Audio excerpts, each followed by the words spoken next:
No, she screamed with all her might, scaring Jungkook and making him stop at his place.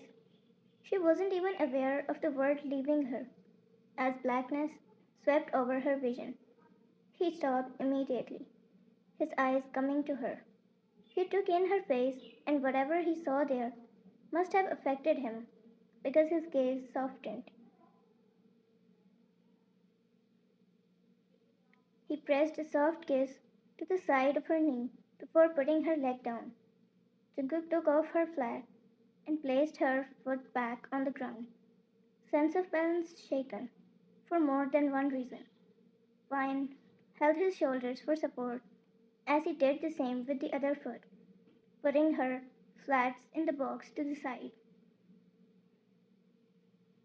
Vine stood still beside the wall, her knees slightly shaking at the elevated height as he straightened.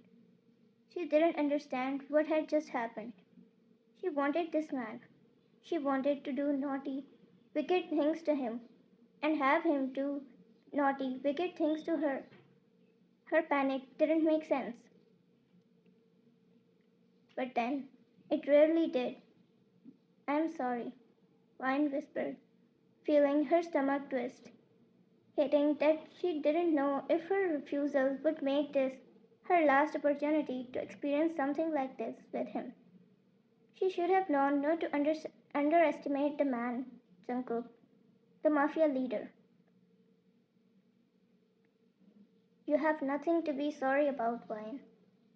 He took a hold of her fingers and tugged her towards the center of the room on her tottering heels, supporting her weight, tapping something on his phone before pocketing it.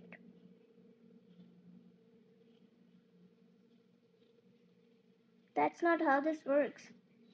The opening trills of a song filled the room as he pulled her in, pressing her flush against his body, one hand holding hers, the other one on the small of her back. In a familiar way, he held her when they danced. How does this work? She swallowed, asking his shoulder. It works with you stopping me when you need to, and me stopping, or you telling me to keep going, and me going on. Simple as that. He looked straight in her eyes with a soft gaze, ready to comfort and warm her any time she needed.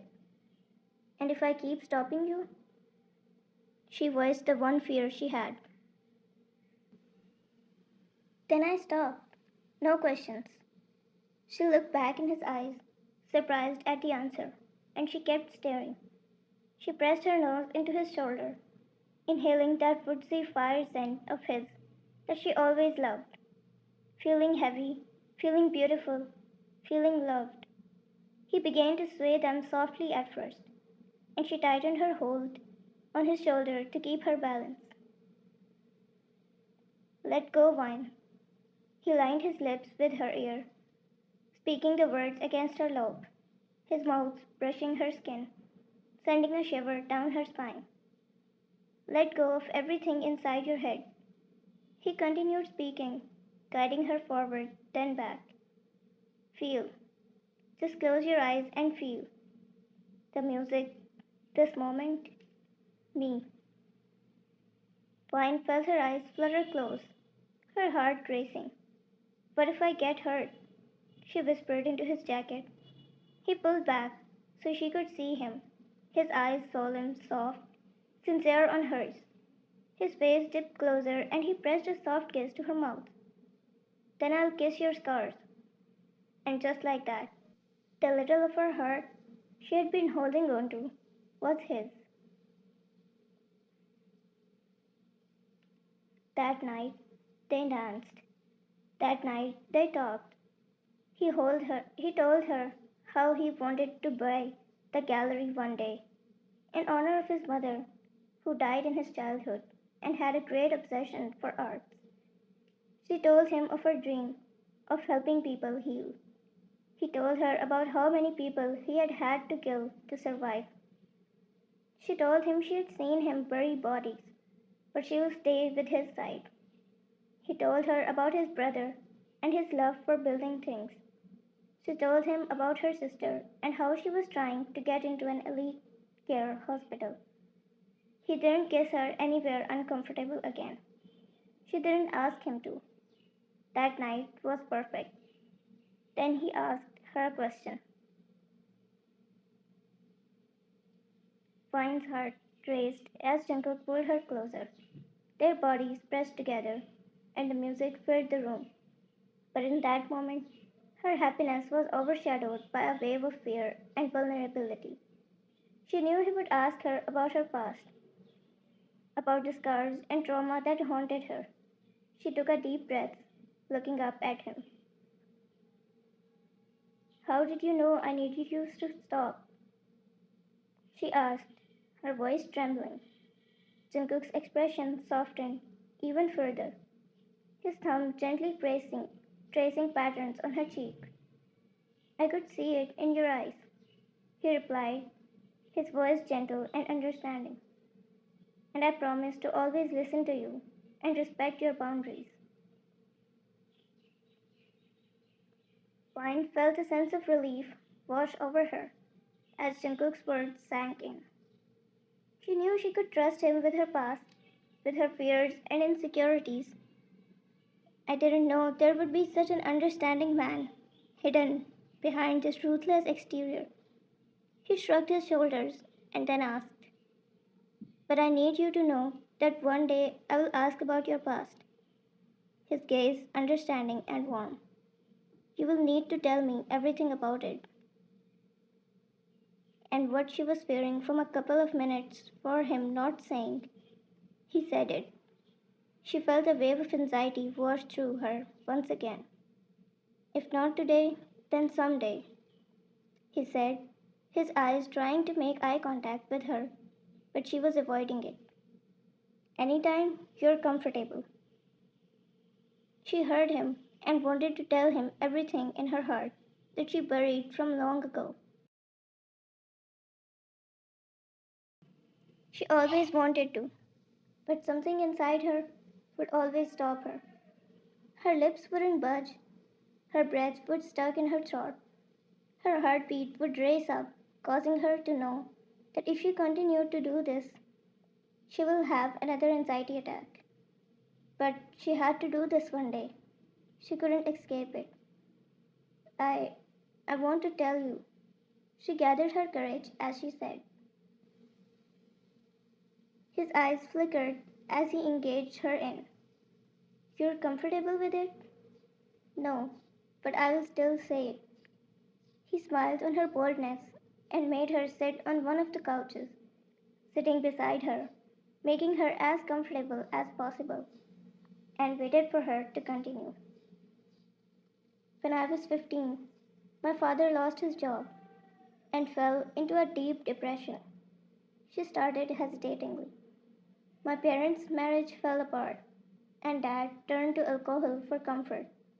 As the oldest child, I took on the responsibility of taking care of my younger sister and smallest brother and managing the household while my mother worked multiple jobs to make ends meet.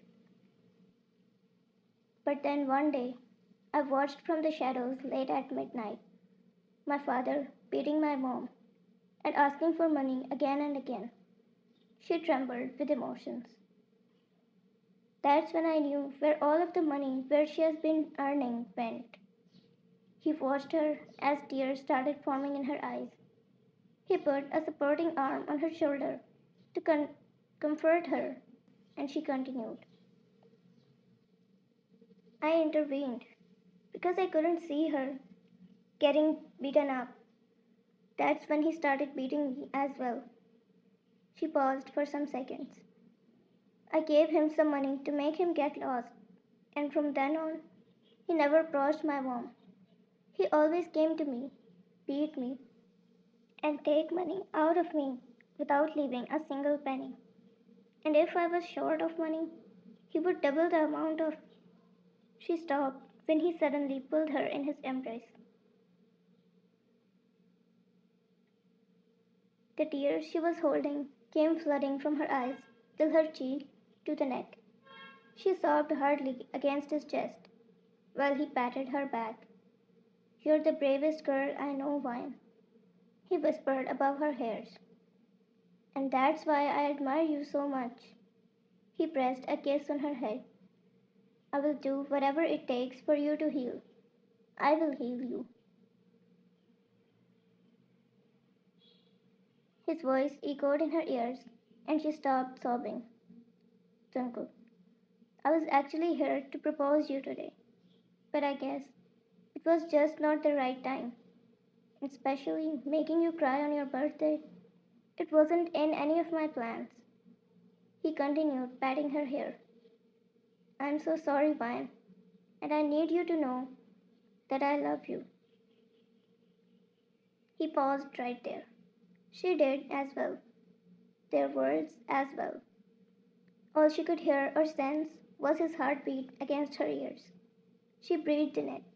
She dwelled in it. She loved it. She wanted to hear it so bad after all of this. She also wanted to tell herself that she made it. Everything she suffered until today was all worth it. She always believed it, and that's what kept her going. She knew she will make it. She herself was experiencing this moment that said, you made it, Ryan. You made it. All there left is love from him and from herself, because he was the one who made her love herself. The first time they both met was also because she was trying to suicide, standing on the tracks of a train while airports were dug in her ears. He ended up saving her, not knowing she was doing it willingly. That's how they met for the first time. From the first time till now, their meetings have always been like this, intense. They would always carry a bucket of emotions. How could they not get attached to each other emotionally after all of this? They loved each other to the exact same intent as one another, and they couldn't ask for anything more. After a few minutes of silence, after he confessed his love for her, she got out of his embrace and looked in his eyes, his arms still holding her back. She nodded with her teary eyes. She swallowed. I love you too. She saw him flicker. And I always will. She moved closer to him, and their lips met in a most delicious and pretty collision. The tentative kiss made them dwell into emotions again, just like every time they were with each other. The kiss was so soft, yet carried so many emotions. She could easily feel her anxiousness washing away from her body. After kissing her, after kissing for a few moments, they looked at each other, and he held her hand with a firm grip. Let's go home. And actually, he emphasized the word, actually celebrate your birthday in a way that you're comfortable with. She smiled because she didn't have any words to express her gratitude, her situation, and her feelings. She just smiled, and they both stood up to go, making their way while looking at the arts of the gallery, hand in hand, while he picked the box of her heels. They glanced at each other one last time while smiling, and went off the place, knowing, knowing in their hearts that their meetings will always be like this. But as long as they're together, they won't regret it. They want to face everything that comes in their way, but together. After everything they went through, the least they deserve is togetherness, not happiness. Because happiness will find its way towards them if they are together.